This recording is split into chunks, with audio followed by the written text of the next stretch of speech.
Welcome to K-Catalog.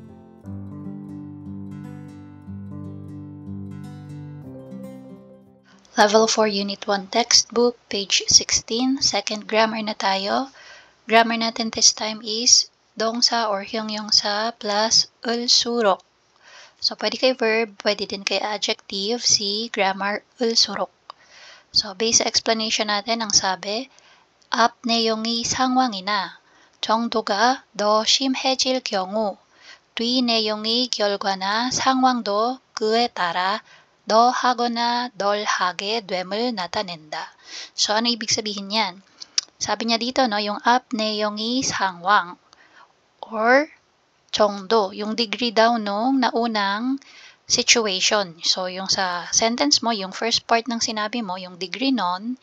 So, if 더 심해질 경우, if severe yung degree nung first statement mo, 뒤 내용의 결과나 the following result or situation will follow, no, kung ano yung severity or degree nung nauna mong sinabi. So, I'm just translating muna, no, from the words na ginamit dito. Ayan. Pero, para mas madali nating maintindihan, it's like saying, yung first situation will follow the result, no? So, kung dito, it increases, then, yung result is also increasing. So, kung ang degree ng sinabi mo sa first part ng statement mo is negative, then ang result is negative din.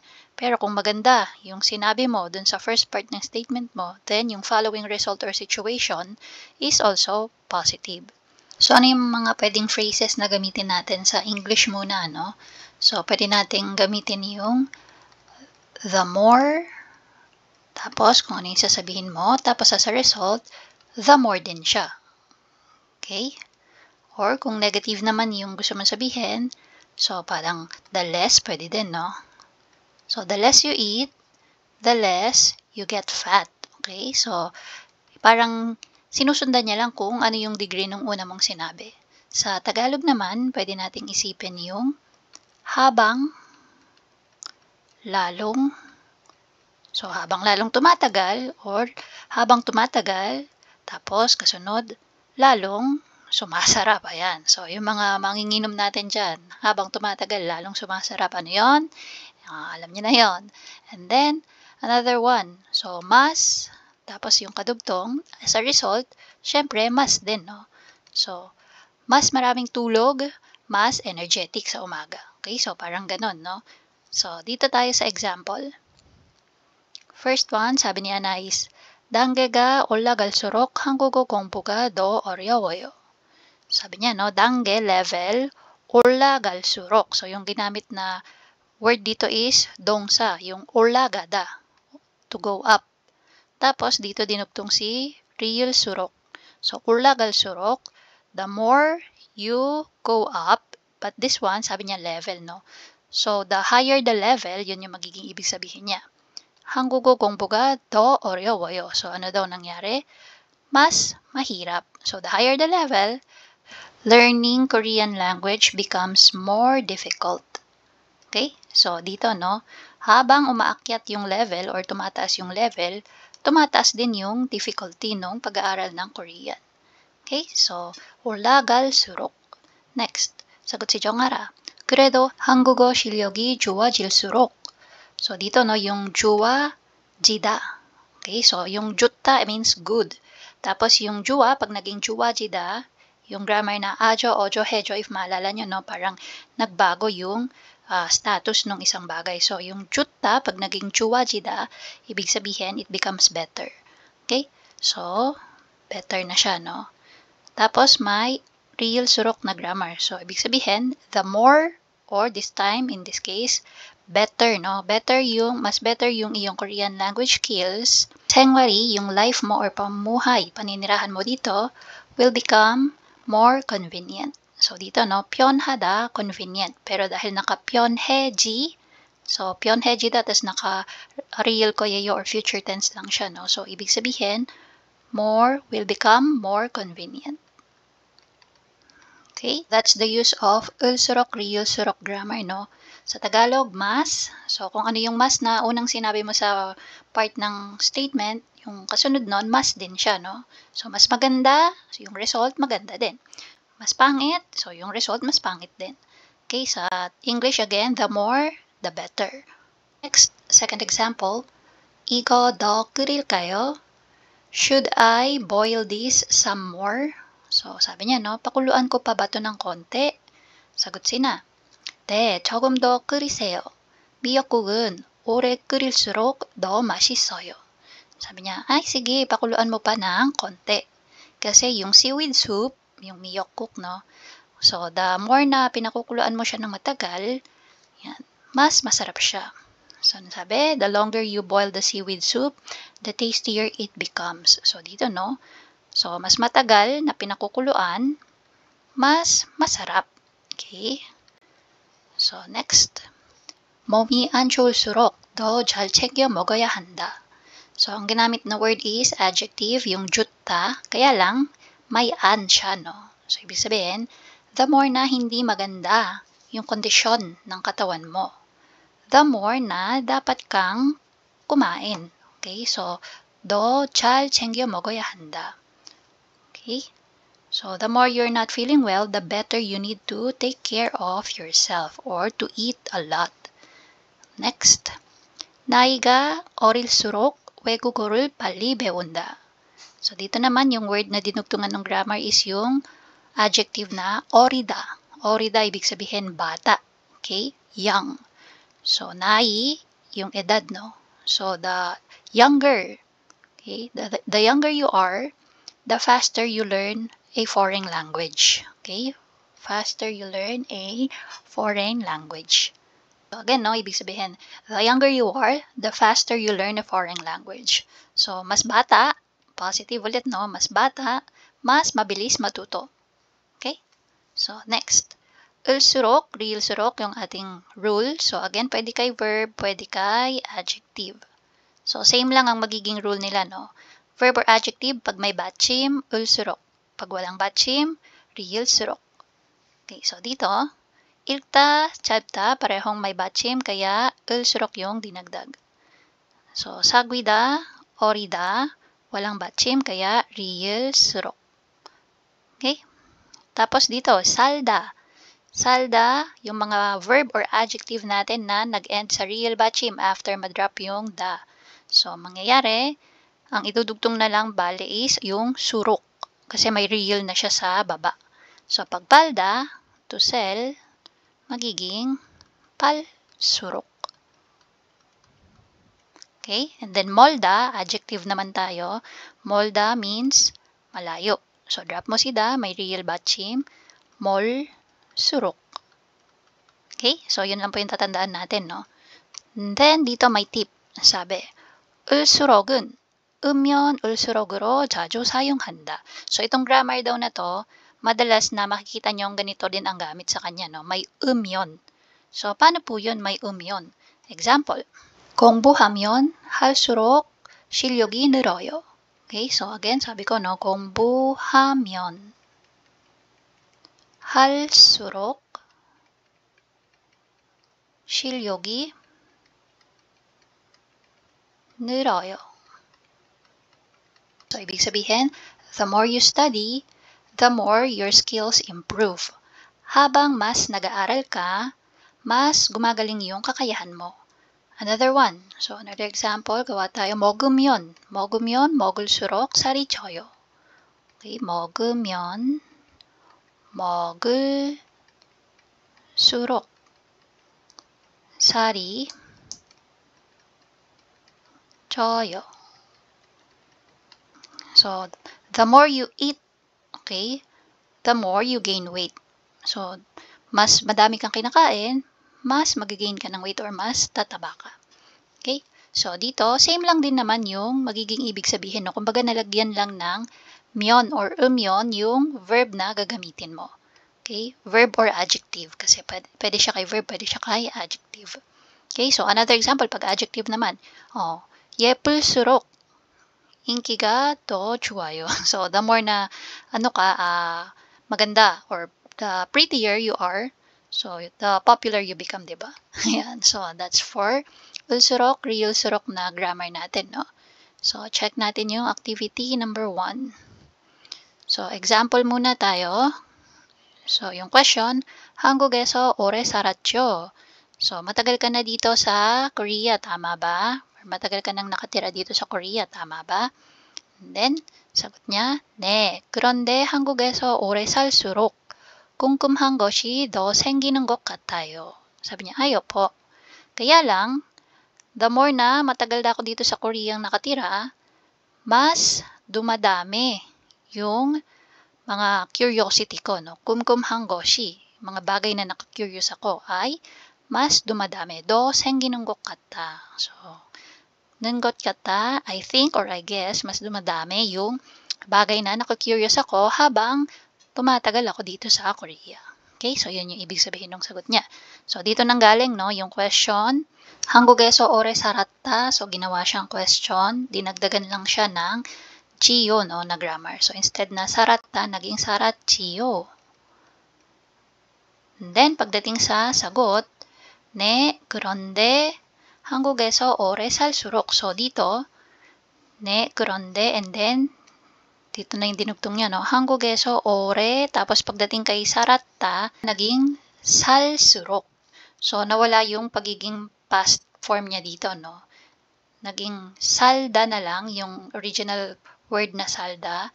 So, sal and then add yung surok. And dahil salda is ending with real batchim. So, yung surok na lang yung pinaka nadagdag technically. So, sal, surok, and then dinugtong niya to. 궁금한 것이 더, and then pagdating kay 생기다, dinagdagan niya nung 는 것 같다 na grammar. 생기는 것 같아요.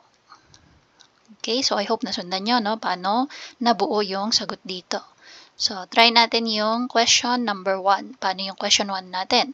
한국 드라마를 많이 보다 magiging 한국 드라마를 많이 보지요. So, dito drop mo si da and then add mo lang si 지요 na grammar. So, dito, 보지요 siya, no? Hindi siya 보았지요. So, dito lang sa example yung 살았지요 kasi naka past tense siya originally dito sa binigay. So, dito, 보다, 보지요. And then, yung sagot, 네, we can copy yung sagot dito, no? So, 네. 그런데, tapos, ito, 한국 드라마를 많이, tapos pagdating kay 보다, magiging 볼수록 na siya, no? So, 한국 드라마를 많이 볼수록. Okay, so 보다, walang batchim, kaya real, surok yung inad natin. So, dito hindi ko na sinulat lahat, no? Kasi wala tayong masyadong space. Sundan nyo na lang. So, 한국 드라마를 많이 볼수록. Tapos, color code natin. Add natin si 한국어 듣기 실력이. So, dito, no?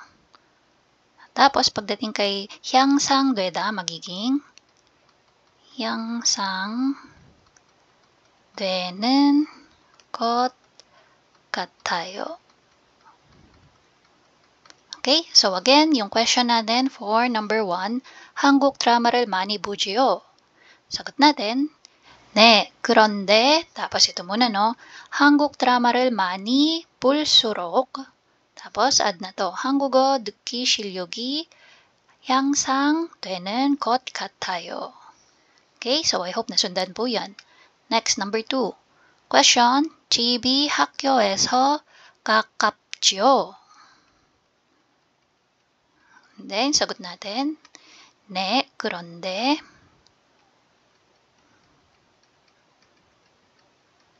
then, 집이 학교에서, pagdating kay kakapta, magiging kakaulsurok.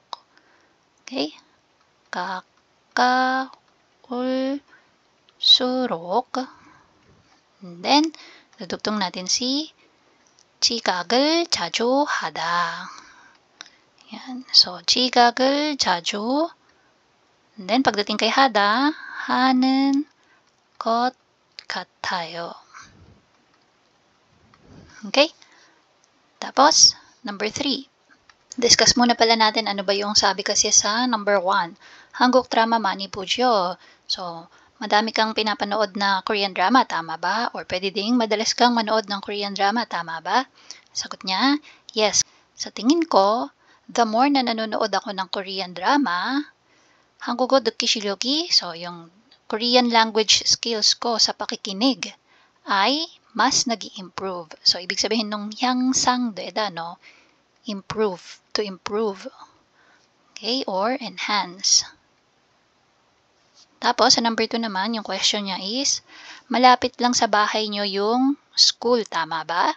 Yung sagot niya na, 네, 그런데 집에 학교에서 가까울수록 지각을 자주 하는 것 같아요. Ibig sabihin, oo, malapit lang. Kaya lang, sa tingin ko, the more na mas malapit yung bahay sa school, mas nalilate. Okay, so 자주, 지각, handa. So, yung 자주 dyan, often or madalas, 지각, to be late, no? Okay, so dito tayo sa number 3. Question natin, 날씨가 추워졌지요. Okay, malamig na yung panahon, no? Okay, so next, ang sagot natin, 네, 그런데, hindi ko na isusulat yung 네, 그런데, no? Basta alam nyo na yan. Sige, sulat natin dito. 네, 그런데, and then we're going to add, 날씨가 추워, yung 추워졌다, magiging, this one, no? Ang magiging pinaka-base form niya is 추워지다. Kaya, instead na 추워졌, wala tayong ganun, no? 추워졌을수록, walang ganun. So, 추워지다, magiging 추워질수록. Okay? 네, 그런데, tapos, 날씨가 추워질수록. Tapos, add natin to. 감기 환자가 늘어나다, magiging 늘어나는 것 같아. Or 같아요. Again, yung question for number 3, lumamig na yung panahon, tama ba? Or malamig na yung panahon ngayon, no? Tapos ang sagot, oo nga, kaya lang sa tingin ko, the more na lumalamig yung panahon, mas dumadami yung nagkakaroon ng sipon or nadadali ng sipon. Okay? So, 감기 환자, 환자 means mga pasyente. Okay? Mga patient na may influenza or cold. Next, dito tayo kay number 4. Question natin, 수유가 많이 늘었다, 늘었지요. Then, sagot, 네, 그런데 수유가 많이, so, 늘었다, katulad siya sa example, no, naka-past tense. So, this one, again, hindi siya magiging past tense, no, yung 늘다, okay, na word. So, 그런데 늘수록. Oh, sorry. Dugtong natin. 수요가 많이, and then, 늘수록. Tapos, dugtong natin to, no. 가격이 비싸지다, magiging 비싸지는 것 같아요. Okay? So, ayan. Ibig sabihin ng question natin, suyo. Ano po ba ang ibig sabihin ng suyo? Ibig sabihin po niyan is demand. Supply and demand. Okay? So, yung demand na yon. Sabi niya, suyo가 많이 늘었지요. So, confirming, no? Asking and confirming kung tama ba na tumaas na yung demand. So, ibig sabihin ng 늘다 is to increase. Okay? Tapos ang sagot, 네, 그런데 수요가 많이 늘수록 가격이 비싸지는 것 같아요. So, ano ibig sabihin nun? Oo nga, kaya lang, sa tingin ko, the more na tumataas yung demand, the more na nagiging mahal yung presyo ng bilihin. Okay? So, that's for activity number 1. So, I hope nasundan nyo, no, yung mga sagot natin. So, if hindi tayo nagfo-focus kung saan nakuha yung sagot, pwedeng malito kasi yung sulat ko, no? Medyo paraot pa rito. Ayan. So, maganda talaga na sinusundan yung video. Okay? So, next, dito tayo sa activity number 2.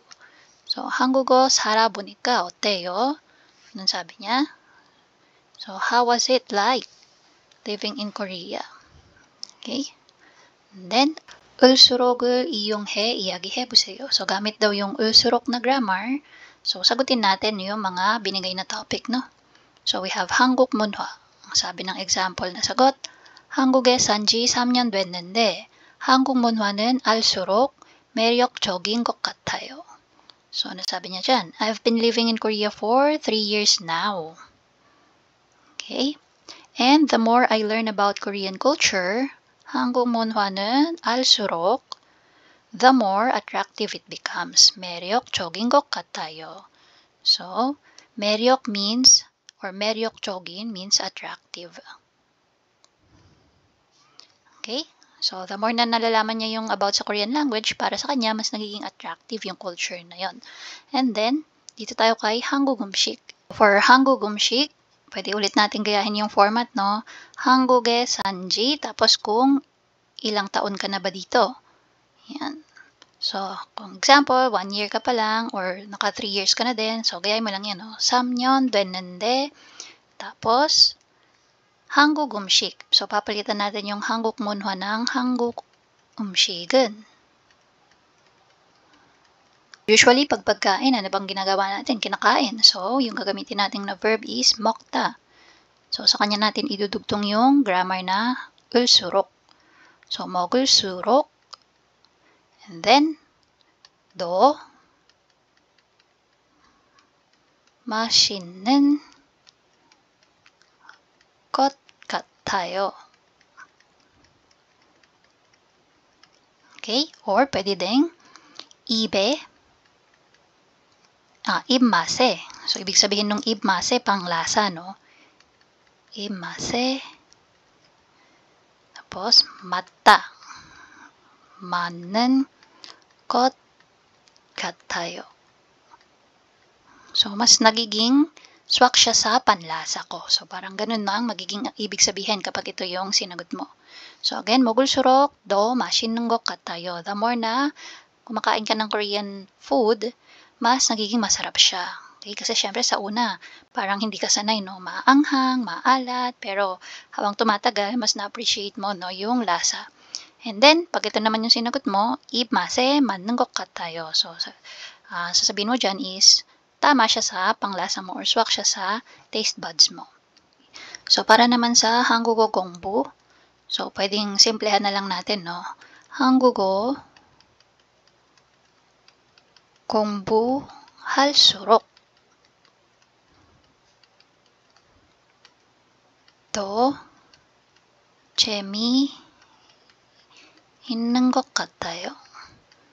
Okay, so the more na nag-aaral ka ng Korean language, the more you'll find it interesting. Okay, so 더 재미있는 것 같아요. So again, ito yung ating 을수록, 리을수록 grammar, no? The more, the better. So kung medyo hindi maganda yung naunang sinabi, yung result din is like negative din, no? So dito tayo sa 단어장 챙겨 먹다, ibig sabihin to eat well. Okay? 어리다, so yung young. Okay? 어리다, ibig sabihin young. 향상되다, to improve, to enhance. And then 수요, demand. Okay? So to eat well or to eat a lot. 어리다, young, bata. Then improve. And then demand. So, demand. Supply and demand. Yung demand na yon. Okay, so again, this is for Level 4, Unit 1, Second Grammar. And that's it. If you find this video helpful, please hit the like, share, and subscribe button. So I still hope to see you in the upcoming videos, and again, thanks for watching.